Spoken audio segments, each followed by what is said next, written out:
the hand closed around her shoulder strap before she heard him coming. A grip meant to intimidate, to remind her that she did not belong here. Linnea Keed Ashworth did not flinch.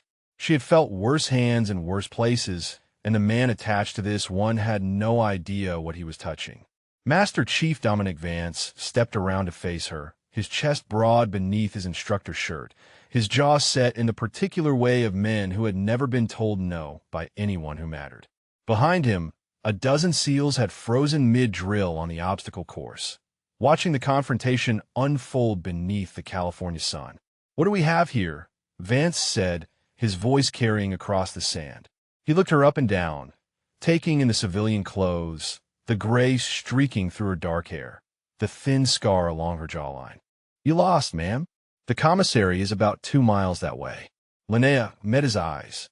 She could feel his fingers still pressing into the strap of her bag, the small violation of it, the assumption that he had every right. "I am looking for information about Lieutenant Commander Yuki Orimoto." The name landed differently than she expected. Vance's expression flickered, just for a moment, before the mask of authority slid back into place. He released her strap, but did not step back. "And who exactly are you to be asking about one of my operators?" She reached into her jacket slowly, aware of every set of eyes on the training ground, and produced a VA card. She held it up for him to see. Linnea Ashworth, retired support staff. Vance took the card, studied it, and let out a short laugh that invited the watching SEALs to share in the joke. Support staff. He handed the card back with 2 fingers, like it was something mildly distasteful. "Listen, ma'am, I do not know how you got onto this compound, but support staff do not have any business near active SEAL training. This is not a place for veterans to take a trip down memory lane. Before we continue, drop a comment and let us know where you are watching from. Maybe you know someone whose service was never officially recognized." Linnea took her card back and slipped it into her pocket. She had expected this. She had prepared for it. But standing here now, smelling the salt air off the Pacific and hearing the distant cadence of instructors pushing trainees past their breaking points, she felt something loosen in her chest, something that had been locked away for 7 years. "I serve at this compound for 15 years, she said. Her voice was calm, almost pleasant. "I am not here from memory lane. I am here because a man I helped train is missing, and I want to know what happened to him." Vance's jaw tightened. "Whatever you think you know about Lieutenant Commander Orimoto, you need to forget. His status is classified, and frankly, a retired admin clerk has no business asking questions about active duty SEALs." He gestured to 2 of the watching operators. They moved toward Linnea with the practiced ease of men accustomed to handling problems. "Escort this woman to the gate. Make sure she understands that the next time she shows up here, it will be the MPs handling her removal." Linnea did not resist as they flanked her. There was no point. Not yet. But as she turned to leave, she caught movement at the edge of her vision. A senior enlisted man standing near the equipment shed, his face suddenly pale beneath his tan. Senior Chief Ellis Thorne. She had not seen him in almost a decade, but she recognized him immediately. The way he held himself, the scar on his forearm from a training accident she had helped him survive. Their eyes met for just a moment. His widened. Then the SEALs were guiding her away, and Vance was already turning back to his drills, dismissing her from his mind like she was nothing more than a minor interruption in his day. But Linnea had seen Thorne's reaction. She had seen the recognition, the fear, and something else beneath it, something that looked almost like hope. She walked between her escorts without complaint, her bad knee aching from the sand, her mind already working through the next steps. Vance thought he had handled a nuisance. Thorne knew better. They reached the gate, and one of the SEALs held it open with exaggerated courtesy. "Have a nice day, ma'am. Maybe stick to the VA hospital next time you want to feel useful." She stepped through without responding. The gate closed behind her with a metallic clang that echoed across the parking lot. Linnea was halfway to her car when she heard footsteps approaching fast. She turned, weight shifting automatically to her good leg, hands loose at her sides. It was Thorne. He had followed her, and he was out of breath not from exertion, but from what looked like barely contained urgency. He stopped 3 feet away, glancing back toward the compound to make sure no one had followed. "Ashworth," he said, and her old name in his voice made something twist in her chest. "I thought you were dead. They told us you were dead." She studied his face, the new lines around his eyes, the gray in his beard that had not been there when she had last seen him. "They told you what they needed you to believe." Thorn shook his head slowly. "Orimoto. You are here because of Orimoto." She nodded once. He ran a hand over his face, and she could see the conflict playing out behind his eyes. The loyalty to his command warring with something older, something deeper. Finally he spoke. His voice dropped to barely above a whisper. "He is alive," Thorn said. "Captured, not killed. The official report is wrong, and the brass is not doing a damn thing to bring him home." The words hit her like a round to the chest. Captured, alive, and no one was going after him. Linnea forced herself to breathe, to keep her expression neutral even as something cracked open inside her. "How long has he been held?"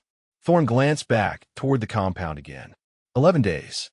His team took fire during an extraction in northern Syria. 2 made it back. Orimoto and 1 other did not. The official report says they were killed in the initial ambush, but I have a contact in intelligence who says otherwise.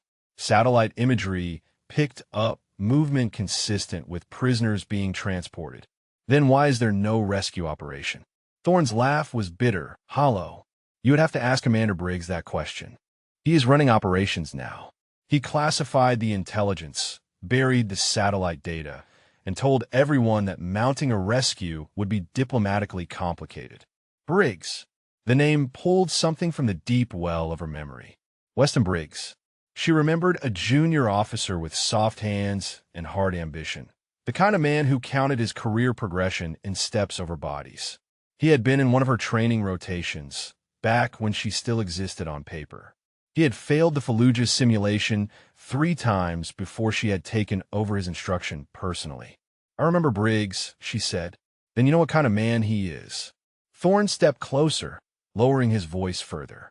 "Look, Ashworth, I do not know why you are really here or how you found out about Orimoto, but you need to understand something. The system that erased you is the same system protecting Briggs. He's got allies in places that matter. If you push this, they will push back harder." Linnea looked past him toward the compound, toward the obstacle course where she had spent years shaping men into something greater than themselves. She could see the wooden structures rising against the blue sky, the cargo nets and climbing walls and mud pits that had broken thousands of candidates and forged the ones who survived into warriors. 23 years ago, she had walked onto that sand for the first time. A woman in a world that did not want her, carrying skills they could not afford to ignore. The Master Chief back then, a leather-faced veteran named Kerrigan, had looked at her with the same dismissal Vance had shown today. She had outlasted Kerrigan. She had outlasted all of them, until they decided she had never existed at all. "I trained Orimoto," she said quietly, during his 2nd cycle. He almost rang out during Hell Week. "Did you know that?" Thorn shook his head. Night 4. Hypothermia was setting in, and he had convinced himself he was not strong enough. "I sat with him on the beach for 2 hours while the other instructors were not watching. I told him that strength was not about being unbreakable. It was about breaking and choosing to put yourself back together anyway." She paused, the memory sharp and clear despite the years. "He went on to become one of the finest operators I ever helped train. And now you're telling me he is sitting in some hole in Syria because Weston Briggs thinks his career is more important than a rescue." Thorn had no answer for that. He stood there in the parking lot, the sun beating down on both of them, and she could see the weight of his own helplessness in the slump of his shoulders. "What do you want me to do?" he finally asked. "I am 1 senior chief. Briggs has the whole chain of command locked down." Linnea reached into her bag and pulled out a folded photograph. It was creased and worn, handled too many times over too many years. She unfolded it and held it up for Thorn to see. The image showed a graduation ceremony. Rows of newly minted SEALs standing at attention, their faces young and fierce, and full of the certainty that they were invincible. In the corner, almost out of frame, stood a woman in unmarked utilities. She was not looking at the camera. She was looking at the graduates with something that might have been pride. "This was Orimoto's class," Linnea said. "He sent me this photo 3 years after graduation." He wrote on the back. She turned it over. The handwriting was neat and precise. The words faded but still legible. "Thanks for everything, Chief. I owe you my life." Thorne stared at the photograph for a long moment. Then he looked up at Linnea, and something had changed in his expression. The conflict was still there, but now it was joined by something else. Resolution. "There is a briefing tomorrow morning," he said. 0600, Conference Room 3. Briggs will be presenting the official status report on the Syria operation. If you want to understand what we are really up against, you need to be in that room. And how exactly am I supposed to get into a classified briefing when I was just escorted off base like a trespasser?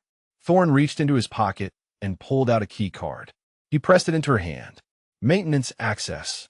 It will get you into the building through the service entrance. But Ashworth, if you get caught, I was never here. I have about 18 months until retirement. I cannot afford to throw that away." Linnea closed her fingers around the card. She could feel the weight of what he was offering, the risk he was taking for a woman the Navy had erased. "Ellis, why are you helping me?" He was quiet for a moment, his eyes distant. "Because I remember what you did for me. Week 3 of my BUD/S cycle, I took a fall on the O course. Shattered my forearm. The medics wanted to roll me back, but you convinced them to let me continue with the cast. You said I had something that could not be taught, and it would be a waste to lose me over one bad landing." He touched the scar on his arm unconsciously. "I made it through because you fought for me when no one else would. Orimoto deserves someone fighting for him too." Linnea tucked the key card into her jacket. She looked at Thorne one last time. This man she had helped shape into something formidable, and she felt the ghost of the instructor she used to be stirring back to life. 0600, she said. Conference Room 3. Thorne nodded once, then turned and walked back toward the compound without another word. Linnea watched him go, the key card warm against her chest, the photograph still clutched in her other hand. She looked down at Orimoto's face one more time, young and certain and alive. 11 days. He had been a prisoner for 11 days while Briggs played politics and Vance strutted around the training ground, and the Navy pretended their people were expendable. Linnea folded the photograph carefully and slipped it back into her bag. Then she walked to her car, her bad knee protesting with every step, her mind already turning toward tomorrow. She had trained these men to survive the impossible. Now she was going to find out if anyone had the courage to try. The service corridor smelled like industrial cleaner and recycled air. Linnea moved through it at 0545, her footsteps measured, the maintenance key card tucked into the pocket of the plain jacket she had chosen specifically because it looked like something a civilian contractor might wear. Forgettable, invisible, exactly what she needed to be. She found the access door to Conference Room 3 and pressed her ear against it. Muffled voices on the other side. The briefing had not started yet, but people were already gathering. She checked her watch, then slipped through a side door into a storage room adjacent to the conference space. A ventilation grate near the ceiling would give her audio. It was not ideal, but it was enough. Linnea positioned herself in the corner, behind a stack of folding chairs, and waited. At 0600 exactly, a voice she did not recognize called the room to attention. Then another voice took over, and this one she knew. It had aged, grown more polished, but the undertone of smug certainty was unmistakable. Commander Weston Briggs. "Gentlemen," Briggs began, "I want to start by addressing the rumors that have been circulating regarding Operation Blackwood. I understand there has been speculation about the status of Lieutenant Commander Orimoto and Petty Officer Huang. I am here to put those rumors to rest." Linnea pressed closer to the grate, her jaw tight. "The intelligence is clear," Briggs continued. "Both operators were killed in the initial ambush. We have confirmed this through multiple sources. I know that is not what anyone wants to hear, but our responsibility is to deal with reality, not wishful thinking. A rescue operation is not possible because there is no one left to rescue." A murmur rippled through the room. Then another voice spoke up, younger and edged with barely contained frustration. Linnea recognized it as Petty Officer Restrepo, the one who had mocked her at the gate. "Sir, with respect, some of us have heard different. There is talk that satellite imagery showed movement after the ambush. Prisoners being transported." Briggs's response was smooth, practiced. "I'm aware of those rumors, Petty Officer. They are based on misinterpretation of data by analysts who were not on the ground. I was on the ground, coordinating that extraction from the operations center. I saw the feeds in real time. Our men went down fighting, and they did not get back up. The lie was so clean, so confident, that Linnea felt a cold rage building in her chest. She had seen men like Briggs before, men who could look their brothers in arms in the eye and feed them fiction because the truth was inconvenient, because a rescue operation meant risk, meant scrutiny, meant the possibility of failure that could stain a career. The briefing continued for another 20 minutes. Briggs laid out the official timeline, the official cause of death, the official recommendation that the families be notified and the matter closed. He spoke about honoring their sacrifice, about moving forward, about the importance of operational security. He never once spoke about bringing them home. When the room began to empty, Linnea slipped back into the service corridor and made her way toward the exit. Her mind was racing, cataloging everything she had heard, fitting it against what Thorne had told her. The satellite imagery was real. Orimoto was alive, and Briggs was burying him to protect himself. She was almost to the exterior door when a hand closed around her arm. Linnea spun, her weight shifting automatically into a defensive stance, and found herself face to face with Master Chief Vance. His expression was unreadable, but his grip was firm. "You got some nerve," he said quietly, sneaking onto a military installation to eavesdrop on a classified briefing. "I could have you arrested right now.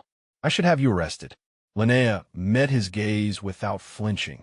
"Then why are you not calling the MPs?" Vance studied her for a long moment.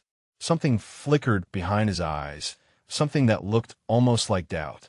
"Because I want to know how a retired support clerk knows about satellite imagery that is supposedly above her clearance level. And I want to know why you asked about the Ashworth pivot yesterday." The question hung between them. Linnea could feel the weight of it, the door it might open if she chose to step through. She had spent 7 years being invisible, being erased, being nothing. The safe choice was to stay silent, to find another way. But Orimoto did not have time for safe choices. "You use the Ashworth pivot in every close-quarters engagement drill," she said. "It is in your training manual, Chapter 6, Section 4.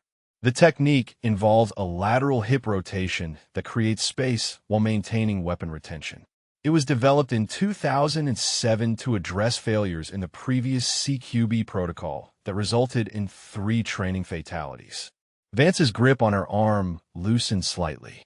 "How do you know that?" "Because I developed it." Linnea held his gaze. "I named it after myself. And if you would like, I can show you what it looks like when it is not performed by amateurs who learned it from a manual instead of the woman who created it." The silence stretched between them. Vance's jaw worked as he processed what she was telling him. She could see the resistance in him, the refusal to believe that everything he thought he knew about his own training might trace back to a woman he had dismissed as nobody. "That is impossible," he said finally. "The CQB protocols were developed by a team at Coronado. Commander Briggs oversaw the implementation. Briggs oversaw nothing. He was a junior officer who could not pass a basic simulation until I personally retrained him.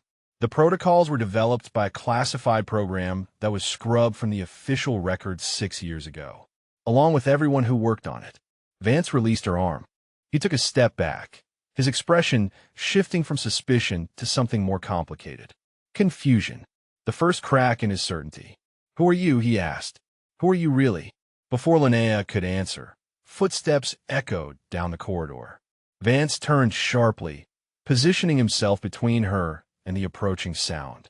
An aide in dress blues rounded the corner and stopped when he saw them. "Master Chief," the aide said, "Rear Admiral Delacroix wants to see the woman causing trouble at the training compound." Immediately, Vance looked back at Linnea. She saw the question in his eyes, the calculation. He could still turn her over, still have her removed from the base and forgotten. It would be the easy path, the one that kept his world intact. Instead, he nodded once to the aide. "Tell the Admiral we are on our way." He stepped aside and gestured for Linnea to walk ahead of him. As she passed, he spoke quietly enough that only she could hear.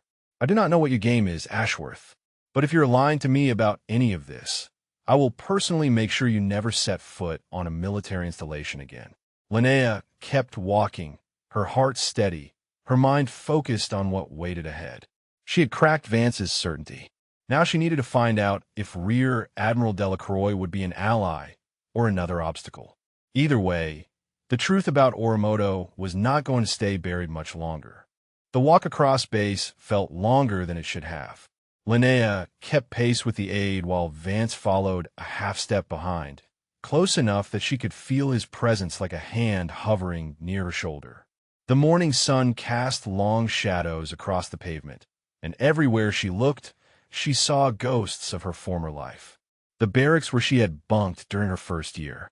The classroom building where she had taught urban combat theory to men who refused to look her in the eye until she proved herself on the mat. The memorial wall where names of the fallen were etched in stone, names of men she had trained, men she had failed to save. She wondered if Orimoto's name would end up on that wall. She wondered if anyone would even know the truth of how he died. The aide led them to a building she remembered well. Administrative headquarters, 3rd floor. The office of whoever commanded the base. When she had served here, that office belonged to a captain named Westbrook who had grudgingly respected her work while pretending she did not exist. Now belonged to Rear Admiral Corinne Delacroix, and Linnea had no idea what to expect. The aide knocked once, then opened the door and stepped aside. Linnea entered first, Vance close behind. The office was smaller than she remembered, or maybe the woman behind the desk simply commanded enough presence to make the space feel compressed. Rear Admiral Delacroix sat with her back to the window, silhouetted against the morning light, her uniform crisp and her silver hair pulled back in a regulation bun. She was reviewing a file and did not look up as they entered. "Close the door," Master Chief Delacroix said. Her voice was calm, unhurried. "Then wait outside." Vance hesitated. "Admiral, this woman was found in a restricted area. She infiltrated a classified briefing. I thought you would want me present for the questioning." Delacroix looked up then, and her gaze cut through the room like a blade. "I said wait outside." There was no room for argument in her tone. Vance stiffened, nodded once, and stepped back through the door. It closed behind him with a soft click. For a long moment, Delacroix simply studied Linnea. Her eyes moved across Linnea's face, down to her hands, back up again, taking inventory, assessing. When she finally spoke, her words landed like stones dropped into still water. "Chief Warrant Officer Linnea Keed Ashworth. I was wondering when you would finally come out hiding." Linnea felt something shift in her chest. "You know who I am. I know exactly who you are." Delacroix closed the file in front of her and folded her hands on the desk. "I was on the committee that classified your program. I read every report you ever filed, reviewed every training protocol you developed, signed off on every recommendation you made for advancement." She paused, letting that sink in. "I also signed the order that erased you from the official record." The words should have sparked anger. Instead, Linnea felt only a cold clarity settling over her. "Why?" Delacroix rose from her chair and moved to the window. She stood with her back to Linnea, looking out over the base, and when she spoke again, her voice carried a weight that surprised Linnea. "You were too effective. That was the problem. The men you trained outperformed every comparable group by measurable margins. Your protocols reduced training casualties by 40%. Your methods were being adopted across the entire special operations community. And certain people in Washington found that deeply inconvenient." "Inconvenient how?" "Because you were a woman." Delacroix turned to face her. "Because admitting that a woman had shaped the most elite fighting force in the world would require acknowledging that women belonged in spaces where powerful men had decided they did not. So they made a choice. Keep the methods, erase the source. Your work lives on in every SEAL who graduates from this compound. Your name does not. Linnea absorbed this in silence. She had suspected something like this, had felt the shape of it in the blank spaces where her career used to be. But hearing it confirmed, hearing it spoken aloud by someone who had been part of the decision, was different. It made the betrayal real in a way it had not been before. And now, Linnea said slowly, "Why are you telling me this now?" "Because Lieutenant Commander Oramoto is alive, and Commander Briggs is lying about it." Delacroix moved back to her desk and opened a drawer. She pulled out a folder and set it on the surface between them. Satellite imagery from 72 hours after the ambush. Movement patterns consistent with prisoner transport. Analysis from 3 separate intelligence agencies confirming high probability of survivors. Linnea reached for the folder, her hand steady despite the storm building inside her. She opened it and saw the images, the analysis, the timestamps. Everything Thorne had told her, confirmed in black and white. "Briggs buried this," she said. "Briggs is protecting his career. He made the call to abort the extraction early when enemy forces were heavier than expected. If Oramoto is alive, then Briggs's decision is the reason he was captured. A rescue operation would expose that failure. So Briggs classified the intelligence and declared our people dead." Linnea looked up from the folder. "You outrank him. You could authorize a rescue yourself." Delacroix's expression flickered with something that might have been frustration or might have been regret. "I cannot authorize a rescue into Syrian territory without approval from commanders who answer to the same people who erased you. Briggs has allies in Washington. If I move against him directly, I will be relieved of command before the helicopters leave the ground." "Then why am I here, Admiral? Why are you showing me this?" Delacroix sat back down and met Linnea's eyes with a gaze that held no pretense. "Because I can authorize a training exercise. Joint readiness assessment. Forward deployment to a staging area in the region. If someone with expertise in extraction protocols happened to be attached to that exercise in an advisory capacity, and if that exercise happened to encounter unexpected circumstances requiring immediate tactical response, well, training exercises are unpredictable." Linnea understood.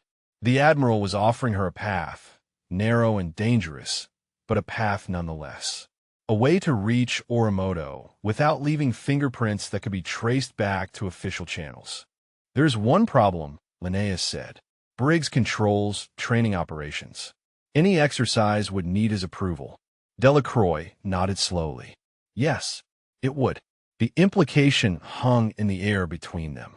To save Oramoto, Linnea would have to go through the man who had buried him. The man who had stolen credit for her work.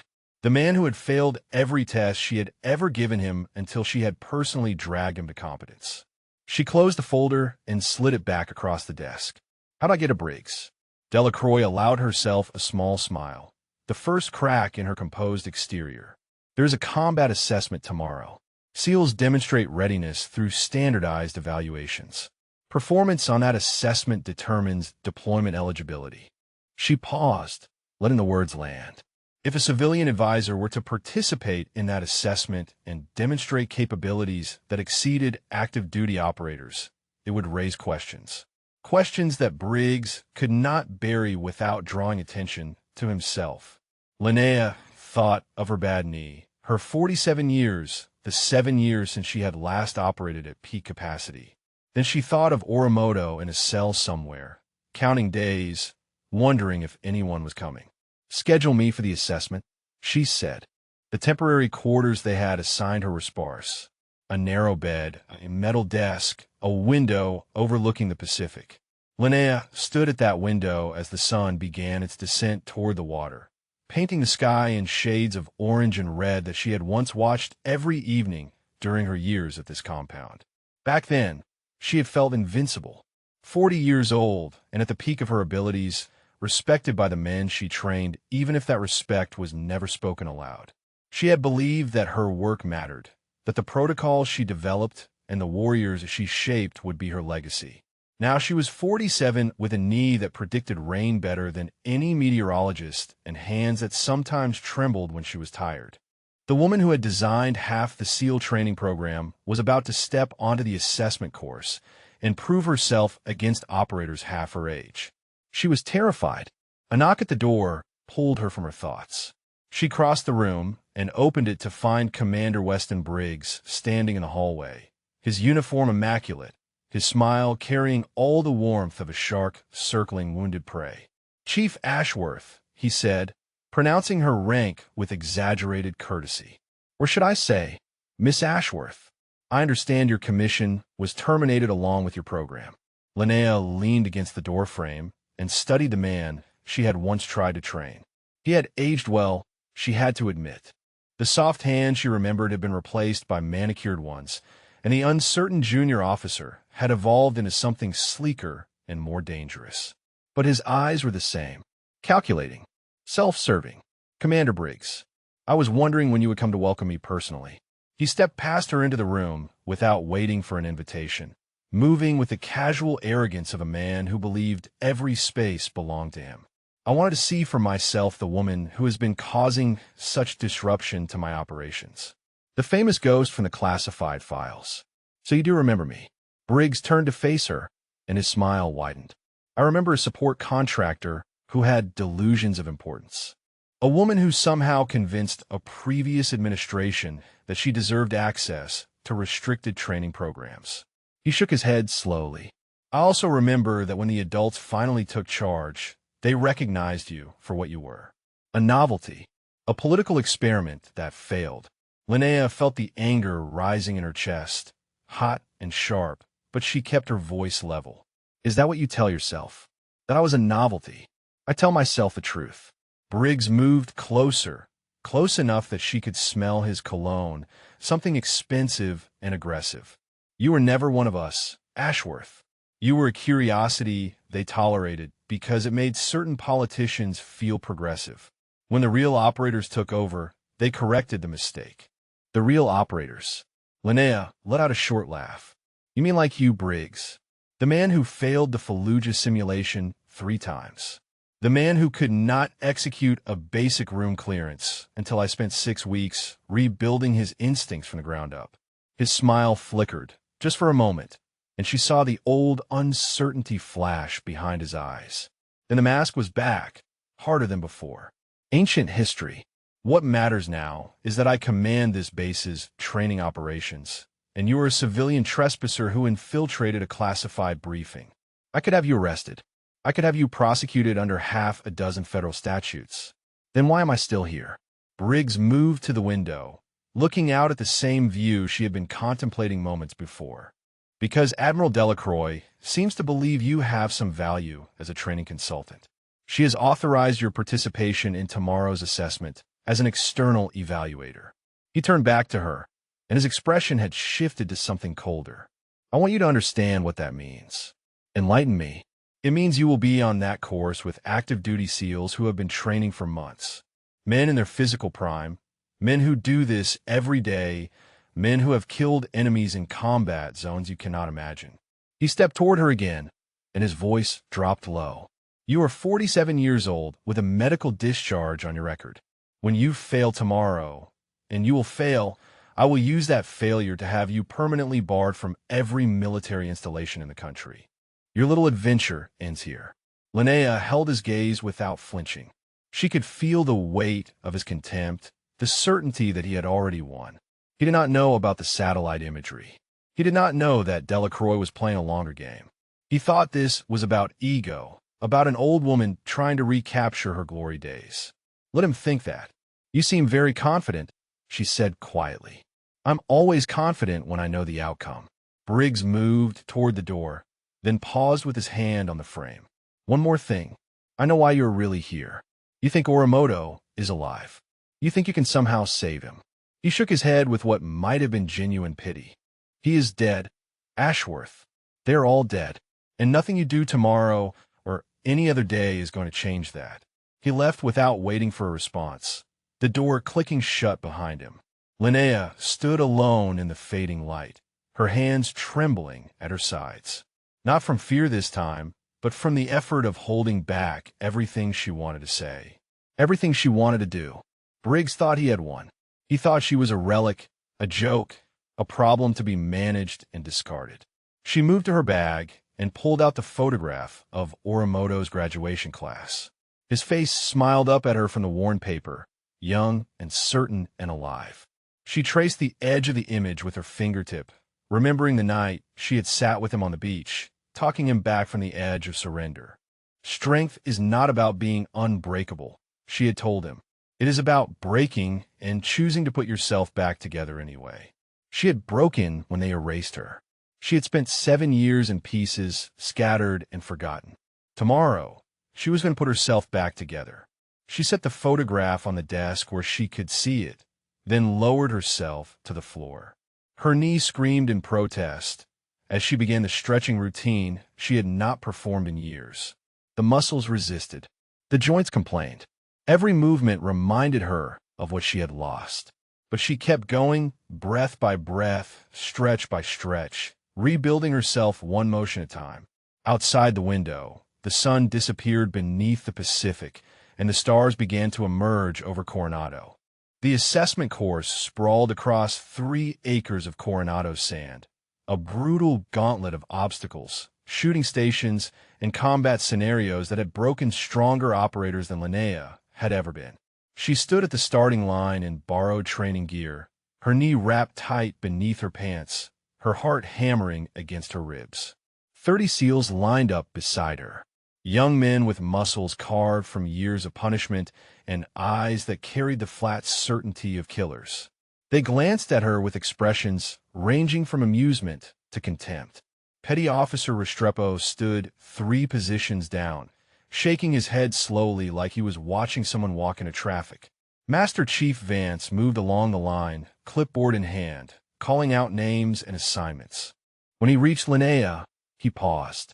His expression was unreadable, but something in his posture had shifted since their confrontation in the corridor. The hostility had been replaced by something more complicated. Curiosity, perhaps, or doubt. Ashworth, he said, external evaluator. You will run the full course. Same standards as active operators. No examinations. Understood. He held her gaze for a moment longer than necessary. Then he moved on. At the far end of the course, Commander Briggs stood with a cluster of officers, watching. Even at this distance, Linnea could feel his attention like a weight on her shoulders. He was waiting for her to fail, waiting for the excuse he needed to bury her alongside Orimoto. She was not going to give it to him. The starting horn split the morning air, and 31 bodies exploded into motion. The first section was a quarter-mile sprint through soft sand. Linnea's knee protested immediately, sending sharp signals up her thigh with every stride. She ignored it, finding the rhythm she had developed over decades, the efficiency of movement that conserved energy while maintaining speed. She was not the fastest. She did not need to be. She needed to finish. The obstacle course came next. Cargo nets climbing walls, balance beams, low crawls through mud and wire. Her body remembered these challenges even as it struggled to meet them. She hauled herself over walls that seemed higher than she recalled, her arms burning, her breath coming in sharp gasps. Younger operators flew past her, making it look effortless. But she kept moving, one obstacle at a time, one motion at a time. The shooting station was where things changed. Linnea approached the firing line and accepted the weapon from the range officer. An M4 carbine, standard configuration, the same platform she had used to train hundreds of operators. She checked the magazine, verified the chamber, settled into her stance. The targets appeared at varying distances. Close range, mid-range, long range, moving and stationary. She let her breathing slow, let her heartbeat steady, let everything else fall away until there was nothing but the weapon and the targets and the space between. She fired. The first 3 targets dropped in rapid succession. Then the next 3. Then the next. Her groupings were tight, her transitions smooth, her timing precise. This was not about strength or speed. This was about the fundamentals she had spent 15 years drilling into young operators until they became instinct. When the buzzer sounded, she lowered her weapon and stepped back. The range officer checked the targets and made a note on his clipboard. His eyebrows rose slightly, but he said nothing. Behind her, she heard murmuring among the waiting SEALs. One of them, an older operator with gray at his temples, was staring at her with an expression she could not quite identify. The close-quarters combat station was next.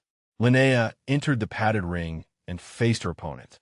A SEAL in his late 20s, tall and heavily muscled, bouncing on his toes with the eager energy of someone who expected an easy win. He smiled at her, not unkindly, the way someone might smile at a child attempting something beyond their abilities. The instructor called them to ready positions. The SEAL moved first, closing distance with trained aggression, reaching for a control hold that would end the match quickly. Linnea did not meet his strength. Instead, she redirected it. Her hip pivoted, her weight shifted, and suddenly the SEAL was stumbling past her, his momentum turned against him. Before he could recover, she was behind him, her arm locked around his neck in a controlling position that left him no leverage to escape. He tapped out in 4 seconds. The ring went silent. The SEAL rose slowly, rubbing his neck, his expression shifting from confusion to something approaching respect. He nodded once to Linnea and stepped out of the ring. Another opponent entered. This one was more cautious, having seen what happened to his teammate. He circled, probing, looking for weaknesses. Linnea let him look. When he finally committed to an attack, she used the same technique, the same pivot, the same redirection. He lasted 6 seconds. The older SEAL, who had been watching her at the shooting station, stepped forward.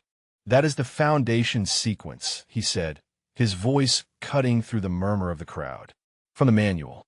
Chapter 6. Vance had moved closer, his clipboard forgotten at his side. His face was pale beneath his tan. "She's not reading from the manual," he said slowly. "She wrote it." The words hung in the air like smoke. Linnea stood in the center of the ring, her chest heaving, her knee throbbing, but her eyes steady. She could see the realization spreading through the watching SEALs, the dawning understanding of what they were witnessing. This was not just a competent veteran trying to prove herself. This was the source, the origin point, the woman whose mind had shaped every technique they had ever learned. Movement at the edge of the crowd caught her attention. Briggs was pushing through the gathered operators, his face twisted with fury. He stopped at the edge of the ring, his voice sharp and commanding. "This assessment is suspended. This woman is a civilian with no authorization to participate in official training exercises. I'm having her removed from this base immediately." Before anyone could respond, another voice cut through the tension. A voice that carried the weight of stars on its collar. "Commander Briggs, you will stand down." Rear Admiral Delacroix strode through the crowd, her presence parting the SEALs like a ship cutting through waves. She stopped beside the ring and looked at Briggs with an expression that could have frozen the Pacific. "This assessment was authorized by my office," she said. "Chief Warrant Officer Ashworth is here at my invitation, and based on what I have just witnessed, I believe she has more than demonstrated her qualifications." Briggs's face reddened. "Admiral, with respect, this woman has no place in our operations. Her record shows nothing but support staff assignments. Whatever tricks she is performing here prove nothing about her actual capabilities." One of the older SEALs stepped forward. A Master Chief with 20 years of service and enough ribbons on his dress uniform to wallpaper a room. He looked at Linnea, then at Briggs, and when he spoke, his voice carried the quiet authority of a man who had earned every word. "I trained under this woman," he said. "Bud/S Class 247. She taught me the Coldwater survival protocol after 2 of my classmates drowned." He turned to face the assembled operators. "She is Chief Warrant Officer Linnea Ashworth, and she trained half of us." Silence fell over the course. Then another SEAL stepped forward, nodding. "Class 251. She talked me through Hell Week when I was ready to ring out." Another. "Class 249. She developed the urban evasion techniques we still use today." One by one, the older operators acknowledged her. Men she had trained, men she had saved, men who remembered what the official record had tried to erase. They formed a loose semicircle around her, facing Briggs, and their message was clear. She was one of them. She had always been one of them. And they remembered. The crowd of SEALs held their positions around Linnea like a wall of muscle and loyalty.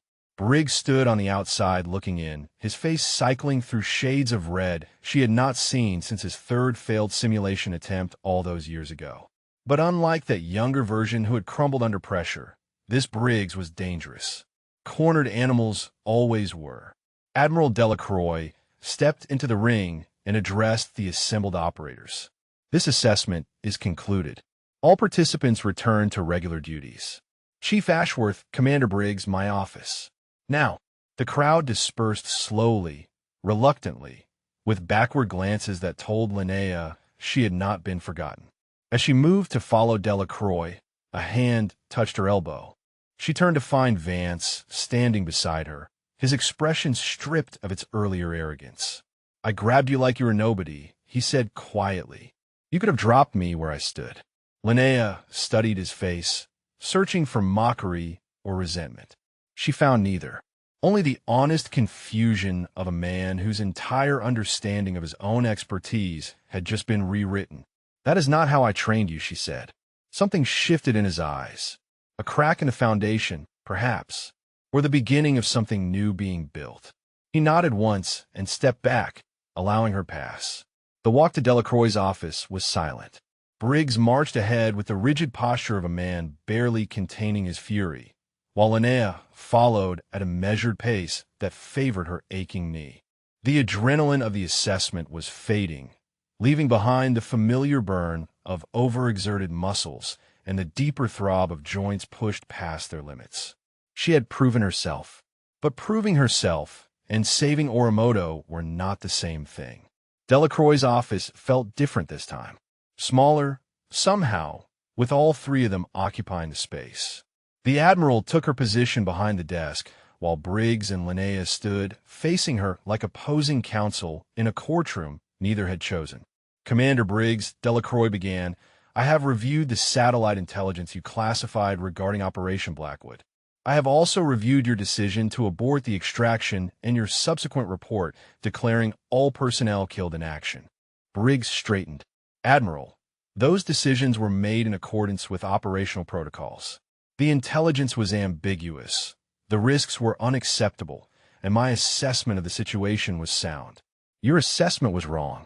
Delacroix opened a folder on her desk and slid a photograph across the surface. This image was captured 6 days ago. Thermal signatures consistent with 2 prisoners being held in a compound 17 miles from the original ambush site. Analysis confirms high probability that one of those signatures matches Lieutenant Commander Orimoto's biometric profile. Briggs glanced at the photograph, and Linnea watched his jaw tighten. That analysis is speculative. We have no confirmation that those signatures represent American personnel. We have no confirmation because you buried the intelligence before it could be properly evaluated. Delacroix's voice remained level, but her eyes had turned to steel. You made a tactical decision that resulted in the capture of 2 operators, and then you covered up the evidence that might have led to their recovery.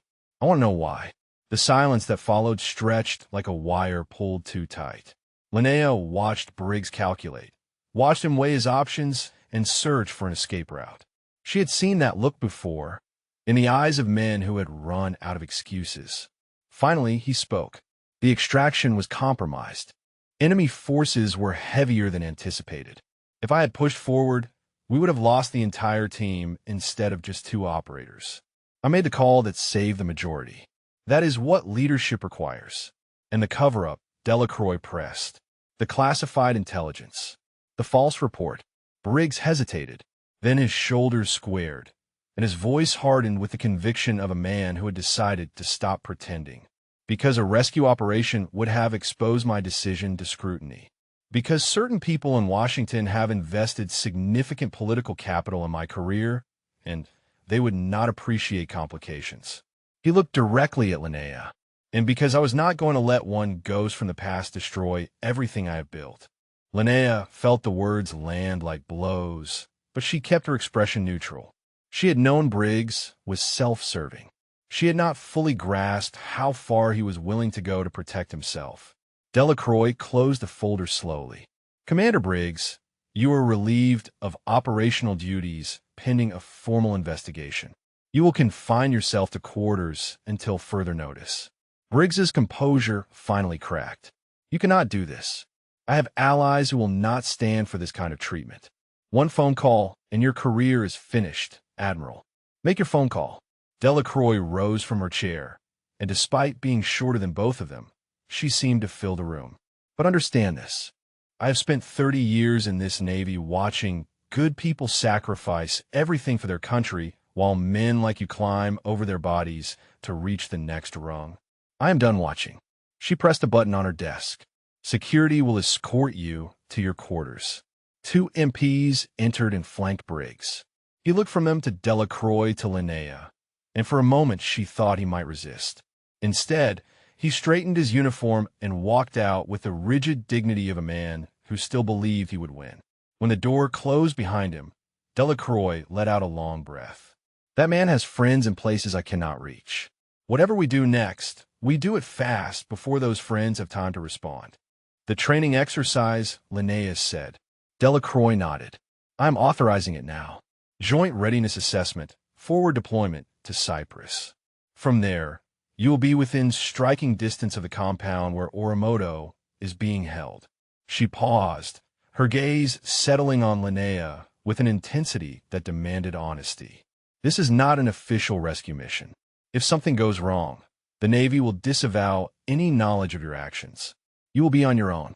I have been on my own for 7 years. Linnea met her gaze without flinching. One more mission will not change that. Delacroix was quiet for a moment. Then she reached into her desk and pulled out a file. Dossiers on the operators who acknowledged you today. Volunteers for the exercise. She slid the file across the desk. You trained most of them. Now you get to lead them. Linnea took the file and opened it. Faces looked up at her from the pages. Men she remembered as raw recruits, now seasoned warriors. Men who had stepped forward when it mattered. At the top of the stack was a single page with no photograph.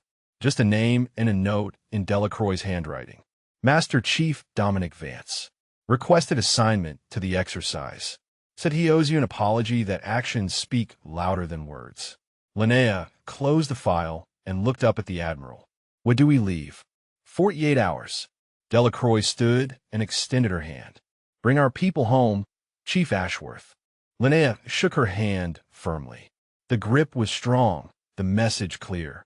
2 women who had survived in a world that tried to erase them, finally fighting back. She had 48 hours to plan a rescue mission into hostile territory with a team she had not worked with in years. It would have to be enough. The planning room smelled like cold coffee and tension. Maps covered every surface, satellite imagery pinned to boards, tactical overlays marking enemy positions and potential extraction routes.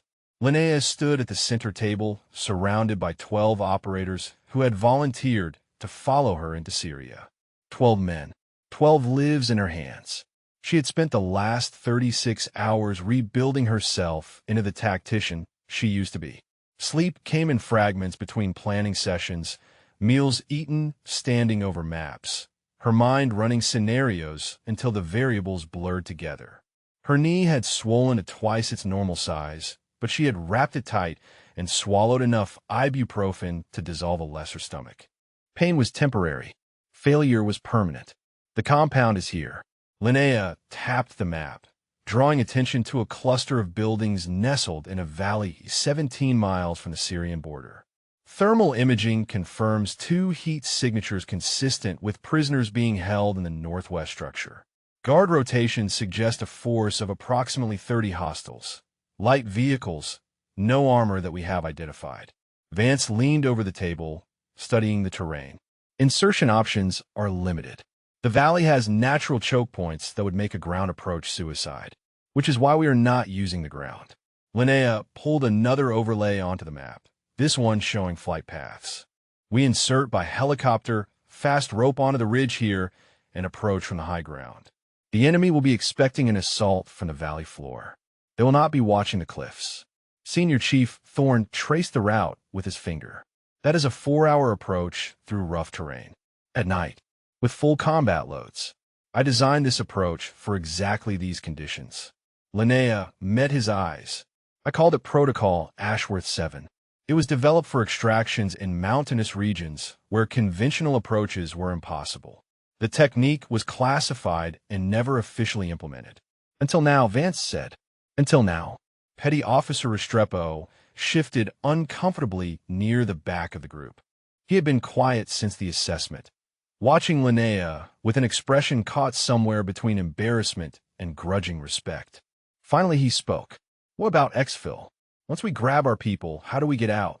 Linnea pulled up another overlay. Extraction helicopter meets us here, in this clearing 2 clicks east of the compound. We have a 12-minute window between guard rotations. If we miss that window, we dig in and wait for the next one. And if something goes wrong, Restrepo pressed. Then we adapt. Linnea looked around the room, meeting each pair of eyes in turn. I trained most of you. I know what you are capable of. I also know that no plan survives contact with the enemy. What matters is not the plan. What matters is the people executing it. She paused, letting the words settle. Every man in this room has proven himself under fire. Tomorrow, we prove ourselves again. The room was silent. Then Vance straightened and addressed the team. You heard the chief. Final equipment checks in 2 hours. Wheels up at 2200. Get some rest while you can. The operators filed out, leaving Linnea alone with the maps and the weight of what she had set in motion. She stared at the satellite image of the compound, trying to see past the pixels to the men being held inside. Orimoto was in there somewhere. 11 days of captivity. 11 days of not knowing if anyone was coming. She was coming. A soft knock at the door interrupted her thoughts. Thorn entered, carrying 2 cups of coffee. He set one in front of her and took a seat across the table. You should be resting, she said. So should you. He sipped his coffee and studied her over the rim. When was the last time you slept more than an hour? I will sleep when Orimoto is home. Thorn set down his cup. I have known you for 23 years, Ashworth. I've seen you push through things that would have broken anyone else. But this is different. You are not 30 anymore. You are not even 40. If you collapse in the field, the whole mission falls apart. Linnea wrapped her hands around the warm cup and let the heat seep into her aching joints. I know my limits. Do you? Thorn leaned forward. Because I watched you on that assessment course. I saw what it cost you to keep moving. The knee is worse than you're letting on. Your hands were shaking during the planning briefing. You were running on fumes and willpower, and both of those have limits. She wanted to argue. She wanted to tell him that she was fine, that she had been through worse, that this was nothing compared to the years of being erased and forgotten. But Thorn had always been able to see through her walls. It was why she had trusted him all those years ago. I am scared, she admitted. The words came out rough, unfamiliar. Not of dying, not even of failing. I am scared that I have already failed Orimoto. That every day he has spent in that hole is a day I could have prevented if I had come back sooner. If I had fought harder when they erased me instead of just disappearing. Thorn was quiet for a long moment. Then he reached across the table and placed his hand over hers. You did not disappear, Ashworth. You survived, and survival is not failure. It is the reason you are here now. The reason Orimoto still has a chance. Linnea looked down at his hand, weathered and scarred from decades of service, and felt something loosen in her chest. The knot of guilt and fear that had been tightening since she first heard Orimoto's name did not dissolve, but it eased enough that she could breathe. Thank you, Ellis. He withdrew his hand and stood. Now get some sleep. That is an order from someone who outranks you in years of friendship, if nothing else. She managed a small smile. I will try. Thorn paused at the door. For what it is worth, I am glad you came back. The teams lost something when they erased you. We all did. He nodded once. See you at 2200, Chief. The door closed behind him, and Linnea was alone again. She looked at the map one more time, memorizing every contour, every shadow, every potential point of failure. Then she turned off the light and stretched out on the cot in the corner of the room. Sleep did not come easily, but when it finally arrived, she dreamed of beaches and bell towers, of young men pushing past their limits, of a voice telling them that strength was not about being unbreakable.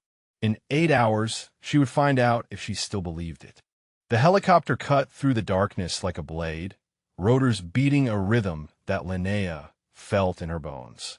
She sat strapped into the webbing with 11 operators around her, their faces painted in shades of black and green, their eyes carrying the focused calm of men who had made peace with what was coming.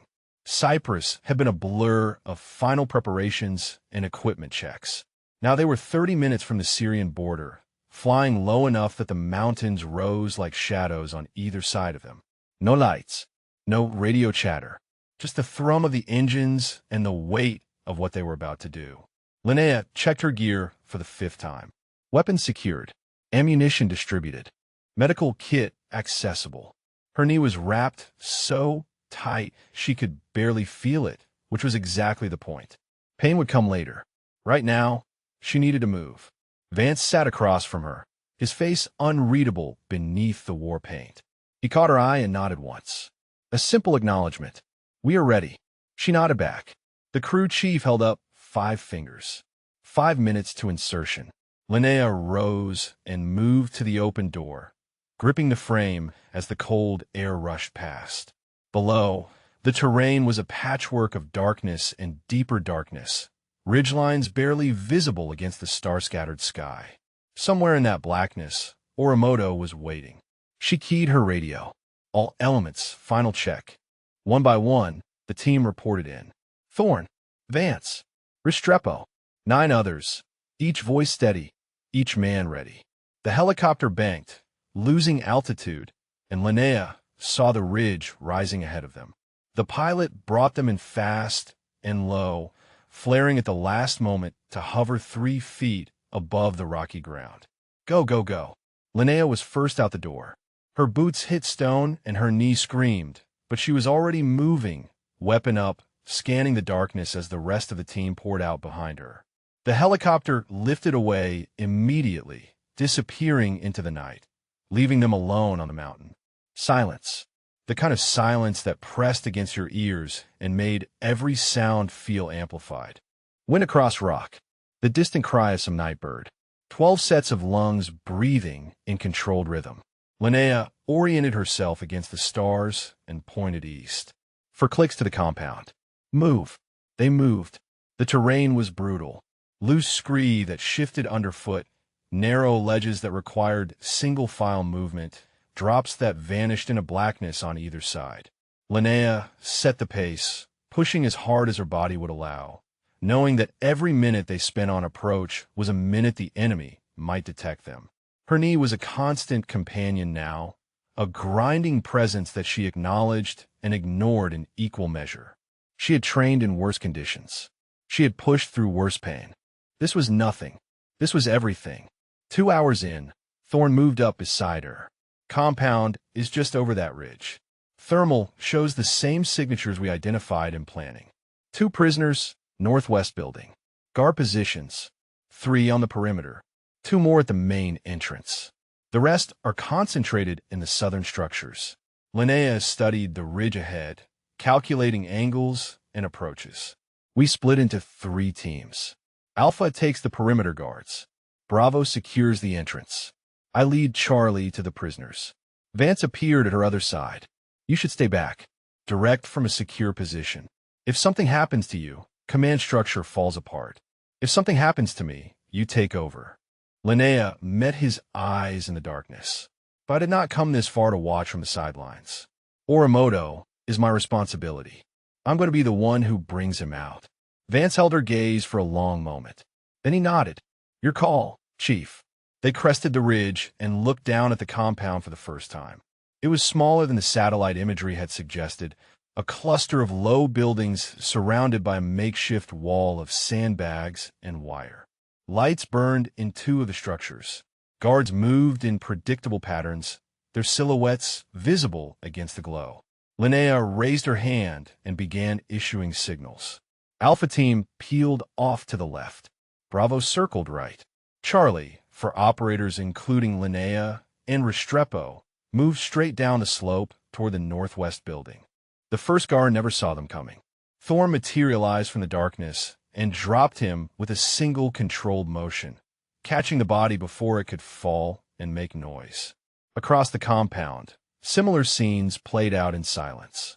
The perimeter guards went down one by one, their absence unnoticed by those inside. Linnea reached the wall of the northwest building and pressed herself against the rough stone. She could hear voices inside, speaking Arabic, the words muffled but the tone casual. Boardmen on a routine night. Their routine was about to end. She signaled Restrepo to the door. He moved into position, breaching charge ready. The other two operators stacked behind him. Linnea took her place at the front of the line, weapon raised, heart pounding. 3, 2, 1. The charge blew the door inward with a crack that shattered the silence. Linnea was through before the debris settled, her weapon finding targets by instinct. Two guards in the front room, reaching for their rifles. She dropped them both with controlled bursts, center mass, the training she had drilled in hundreds of operators now flowing through her own hands. Restrepo cleared the corners. The other operators secured the windows. Linnea moved toward the back of the building, where a heavy wooden door stood between her and whatever lay beyond. She kicked it open. The room was small and dark and smelled like blood and fear. Two figures huddled against the far wall, their hands bound, their faces swollen beyond recognition. One of them looked up as the light spilled in, and despite the bruises, despite the damage, Linnea knew those eyes. Orimoto. She crossed the room in 3 strides and knelt beside him. His lips were cracked, his breathing shallow, but he was alive. He was alive. "Chief," he whispered. His voice was a ragged thing, barely audible. "You came. I told you." Linnea pulled out her knife and began cutting his bonds. Strength is not about being unbreakable. Behind her, Restrepo was freeing the second prisoner. Petty Officer Huang, equally battered but conscious, tears cutting tracks through the grime on his face. Linnea keyed her radio. Jackpot. 2 packages secured. Moving to extraction. The response came immediately, but it was not the confirmation she expected. "Chief, this is Thorn. We have a problem. Enemy reinforcements inbound from the south. At least 2 vehicles. Someone tipped them off." Linnea's blood went cold. She looked at Orimoto, at Huang, at her team. Someone had betrayed them, and now they were all trapped. Linnea's mind raced through scenarios as the sound of approaching vehicles grew louder. 2 trucks meant 20 hostiles minimum. Her team had 12 operators, 2 wounded prisoners who could barely walk, and a 12-minute window to extraction that was closing fast. The original plan was dead. Time to build a new one. She keyed her radio. All elements collapsed to the northwest building. "We're going to punch through to the east and make for the extraction point. Alpha Team, I need you to slow those vehicles down." Thorn's voice came back steady. "Copy that. We will give you as much time as we can." Linnea turned to Restrepo. "Help Orimoto. I have Huang." She pulled Huang's arm over her shoulder and lifted him to his feet. He groaned, but did not cry out, his training holding even through the pain. Restrepo did the same with Orimoto, and together they moved toward the door. Outside, the compound had transformed into chaos. Gunfire crackled from the southern perimeter where Thorn and Alpha Team were engaging the incoming vehicles. Muzzle flashes lit the darkness in staccato bursts. Shouts in Arabic echoed off the buildings as the remaining guards tried to organize a response. Vance appeared at Linnea's side, his weapon up and scanning. "East wall is clear. I have Bravo holding the corridor. We move now, or we do not move at all." Then we move now. They ran. Or rather, they moved as fast as 2 wounded men and a woman with a shattered knee could manage. Linnea's leg had gone from pain to something beyond pain, a white-hot absence where sensation should have been. She ignored it. She had ignored worse. The east wall was a tangle of sandbags and wire, but someone had already cut a gap. Bravo Team held positions on either side, laying down suppressive fire as Linnea and Restrepo dragged the prisoners through. The night exploded around them, bullets snapping past, the air thick with cordite and dust. They cleared the wall, and hit open ground. 2 clicks to the extraction point. 14 minutes until the helicopter arrived. They were not going to make it. Linnea pushed forward anyway, her breath coming in ragged gasps, her vision narrowing to the ground in front of her feet. One step, then another, then another. Beside her, Huang stumbled and nearly fell. She caught him, pulled him upright, kept moving. Behind them, the gunfire intensified. Then Thorne's voice crackled over the radio, strained but controlled. Alpha is falling back. We bought you maybe 3 minutes. They are regrouping for pursuit. 3 minutes. It was not enough. Nothing was enough. Linnea's knee finally gave out. She went down hard, Huang collapsing beside her, the rocky ground tearing at her palms.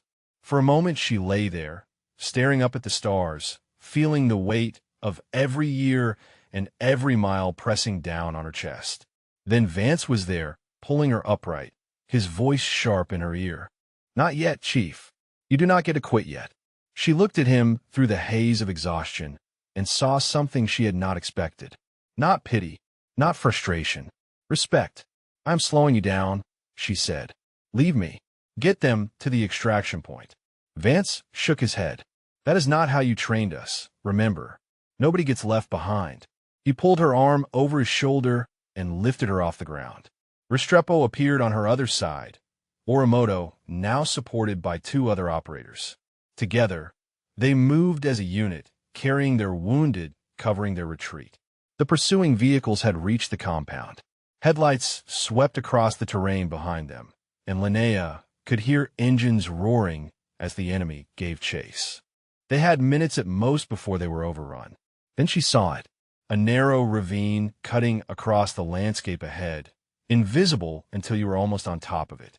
She remembered it from the satellite imagery, had dismissed it as an obstacle to avoid. Now it was their only chance. "The ravine," she gasped.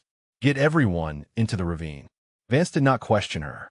He relayed the order, and the team shifted direction, scrambling down the rocky slope into the shadowed cut in the earth.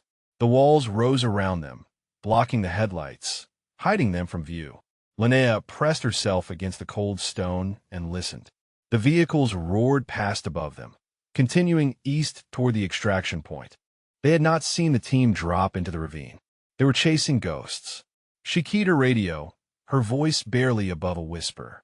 "Extraction, this is Charlie Actual. We are in a holding position 1 click west of the original coordinates. Hostiles have bypassed our location. Request immediate pickup at alternate grid reference." The response came after an agonizing pause. "Charlie Actual, extraction confirms.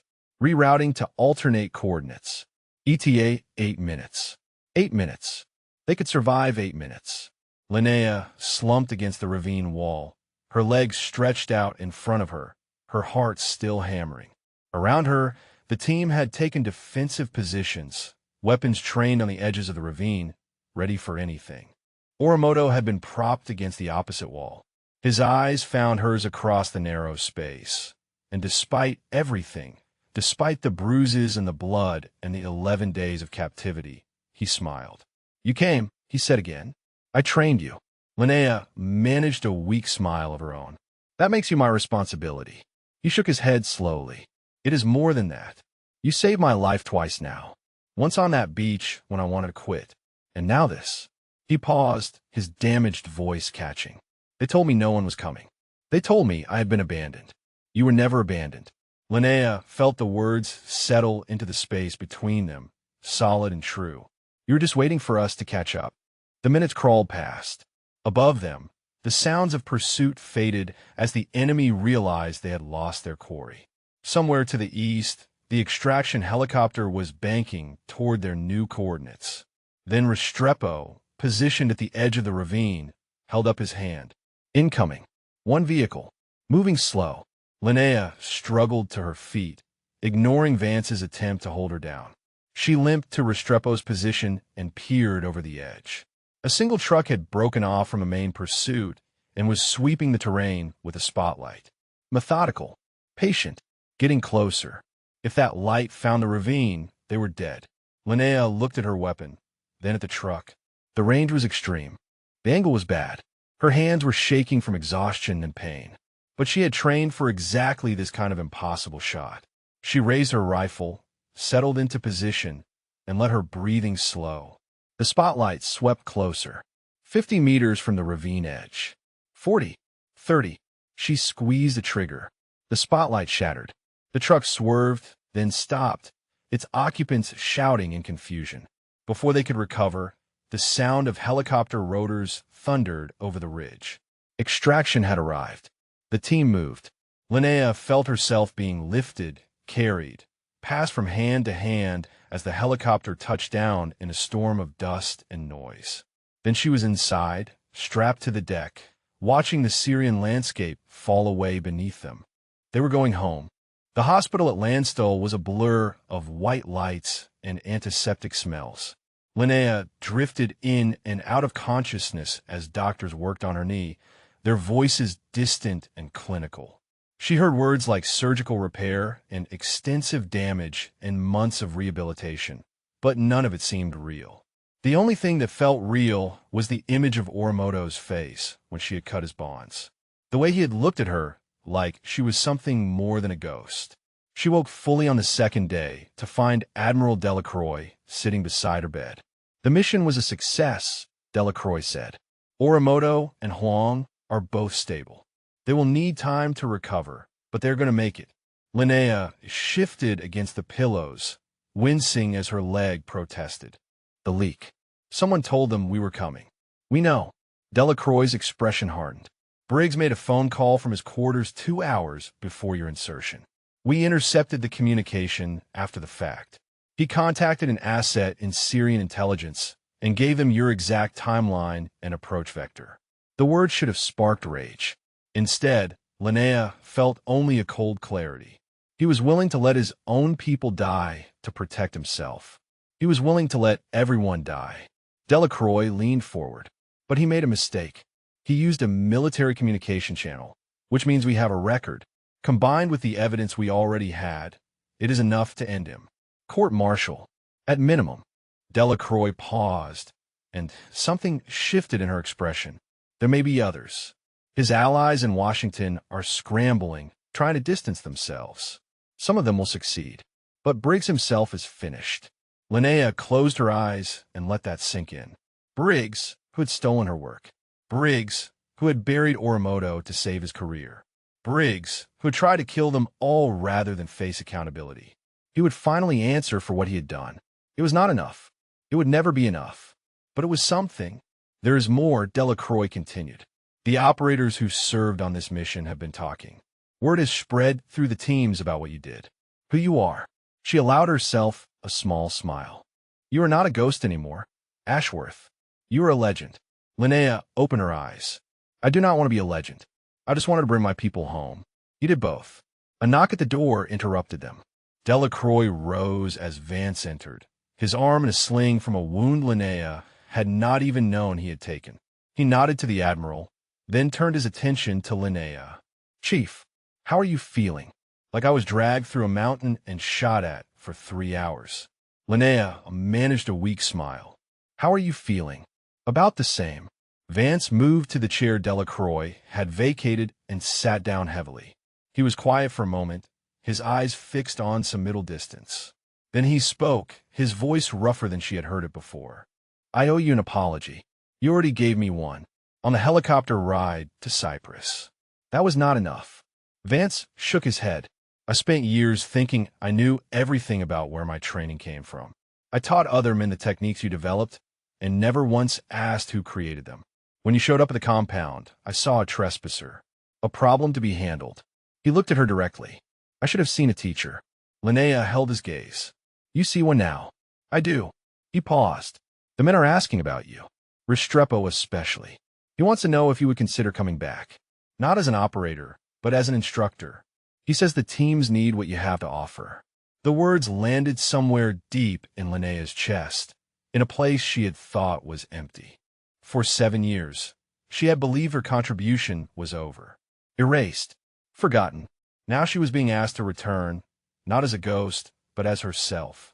I do not know if I can, she said honestly. My knee is destroyed. I am not the woman I was. None of us are who we were. Vance leaned forward. But you proved something out there. Not just that you could still operate, but that the things you taught us, the protocols and techniques and mindset, they work. They save lives. They brought our people home. He gestured to his sling. They brought me home. Linnea felt something loosen behind her eyes. She blinked it back, unwilling to let the tears fall. I will think about it. That is all I'm asking. Vance rose and moved toward the door. Then he paused, his hand on the frame. One more thing. Orimoto is awake. He's been asking for you. The walk to Orimoto's room took longer than it should have. Linnea refused the wheelchair they offered, leaning instead on a crutch and her own stubborn will. Each step sent fire through her reconstructed knee, but she kept moving. She had crawled through worse to reach him once. She could manage a hospital corridor. She found him propped up in bed, his face still swollen, but his eyes clear. When he saw her in the doorway, something broke open in his expression. Relief, gratitude, something deeper that neither of them had words for. "Chief," he said. "Lieutenant Commander." She limped to the chair beside his bed and lowered herself into it. "How are you feeling?" "Better than I have any right to feel." He studied her face, taking in the exhaustion and the pain she could not quite hide. "They told me what you did, how you came out of retirement and fought through the entire chain of command just to mount a rescue. I trained you. That makes you my responsibility." Orimoto shook his head slowly. "It is more than that, and we both know it." He reached out and took her hand, his grip weak but warm. "You taught me that strength is not about being unbreakable. That is about breaking and choosing to put yourself back together." He paused. "You did that. For 7 years, you were broken, and then you put yourself back together and came for me." Linnea felt the tears she had been holding back finally spill over. She did not try to stop them. "I cannot let them erase you two." They sat in silence for a long moment, two people who had survived things that should have destroyed them, holding onto each other in a quiet hospital room half a world away from home. Finally, Orimoto spoke again. "What happens now?" Linnea wiped her eyes with the back of her free hand. "Now we heal, and then we see what comes next. Will you go back to the teams?" She thought about Vance's offer, about Restrepo asking for her, about all the young operators who had never known her name but had learned everything she had to teach. "Maybe," she said, "I think I have more to give." Orimoto smiled, the first real smile she had seen from him since the rescue. "Good, because the next generation needs to know who trained the ones who came before them." Linnea squeezed his hand and let herself smile back. "Then we'll make sure they know." The hearing room in Washington was smaller than Linnea expected. Wood-paneled walls, a long table with microphones, a gallery of faces she did not recognize, and a few she did. Admiral Delacroix sat in the front row, her expression neutral, but her eyes carrying something that might have been pride. Beside her, Vance and Thorne and Restrepo had come in dress uniforms, a silent show of support. Orimoto was there too, still healing, his face marked by fading bruises that served as testimony more powerful than any words. Linnea sat at the witness table, her crutch leaning against the chair beside her, her hands folded on the polished wood.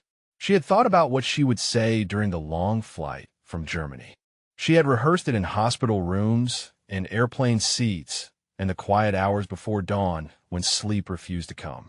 Now, facing the committee, she found that the rehearsed words did not matter. What mattered was the truth.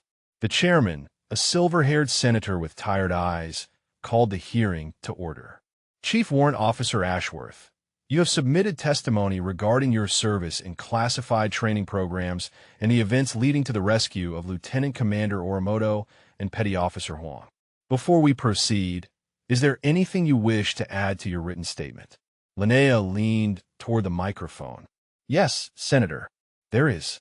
She paused, gathering herself. The room was silent, waiting. "For 15 years, I served this country in ways that were never officially acknowledged. I developed training protocols that reduced casualties. I shaped operators who went on to serve with distinction in every theater of conflict. I gave everything I had to a mission I believed in." She let that settle before continuing. "And then I was erased. Not because I failed, but because my success was inconvenient. Because certain people decided that admitting a woman had contributed to the most elite fighting force in the world was more dangerous than pretending she never existed. Murmurs rippled through the gallery. The chairman raised his hand for silence. I'm not here to ask for recognition, Linnea continued. I'm not here to demand medals or apologies or back pay for the years I spent as a ghost. I am here because what happened to me is still happening. Because there are women and men serving right now whose contributions are being minimized or erased because they do not fit someone's preferred narrative. She looked directly at the committee members, one by one. I'm here to ask you to do better. The chairman leaned forward. Chief Ashworth, we have reviewed the evidence submitted by Admiral Delacroix and corroborated by multiple witnesses. We have also reviewed the actions of Commander Briggs, who is currently facing court-martial for his role in compromising a rescue operation and endangering American service members. He paused. On behalf of this committee, I want to acknowledge that what was done to you is wrong. It should never have happened, and we intend to ensure it does not happen again.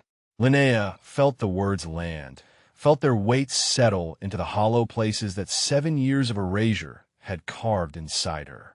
It was not enough. Nothing could ever be enough to undo what had been taken.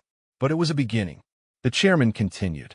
It is the recommendation of this committee that your service record be declassified and amended to reflect your true contributions.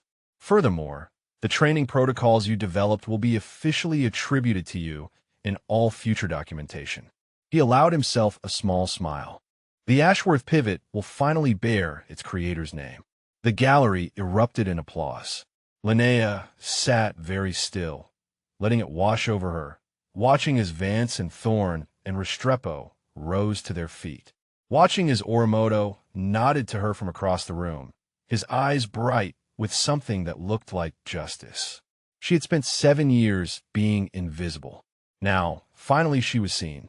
3 weeks later, Linnea stood on the sand at Coronado. The morning sun was warm on her face, the salt breeze carrying the familiar sounds of training in progress. Recruits grunted through obstacle courses. Instructors shouted cadences. Somewhere in the distance, a bell hung silent, waiting for someone to ring it and admit defeat. She had rung that bell herself once, not because she could not continue, but because she had been told that women did not belong here. She had walked away from that bell and spent the next 2 decades proving it wrong. Now she was back, not as a ghost, not as a legend, just as herself. Vance approached across the sand, his arm finally free of the sling. He stopped beside her and looked out at the training ground. How does it feel? Strange. Linnea shifted her weight off her bad knee, which would never fully heal but no longer require crutch. Good strange, but strange. The new class starts next week. Vance glanced at her. 42 candidates. They have heard about you, about what you did. I hope they have heard about what they need to learn. Not about me. He smiled. They will learn both. A group of young operators jogged past, their faces flushed with exertion. One of them glanced at Linnea and did a double take, recognition flashing in his eyes. He said something to his teammates, and suddenly they were all looking, their expressions carrying a mixture of awe and curiosity. Restrepo appeared from the direction of the barracks, falling into step beside Vance. He nodded to Linnea. Chief, welcome back. Petty officer. Linnea studied his face, remembering the young man who had mocked her at the gate, who had called her a military wife playing operator. That man was gone, replaced by someone who had seen what she was capable of and chosen to follow her into combat. Thank you for volunteering for the mission. Thank you for bringing us home. Restrepo hesitated, then added, I was wrong about you. About everything. I hope I get the chance to learn from you properly this time. You will. Linnea looked out at the training ground, at the obstacle course she had helped design, at the young men and women pushing themselves towards something greater. We all will. She walked forward, leaving Vance and Restrepo behind, moving toward the heart of the compound where the next generation was being forged. Her knee ached with every step. Her body carried the weight of 47 years and more battles than she could count. But her mind was clear and her purpose was steady, and for the first time in 7 years, she knew exactly where she belonged. The wind off the Pacific carried the sound of the surf against the rocks, and Linnea Keed Ashworth stepped back into the life that had been stolen from her. She was home. If this story moved you, drop a comment about what resonated most. Maybe you know someone whose service was never fully recognized, or maybe this reminded you that real strength does not always wear a visible uniform.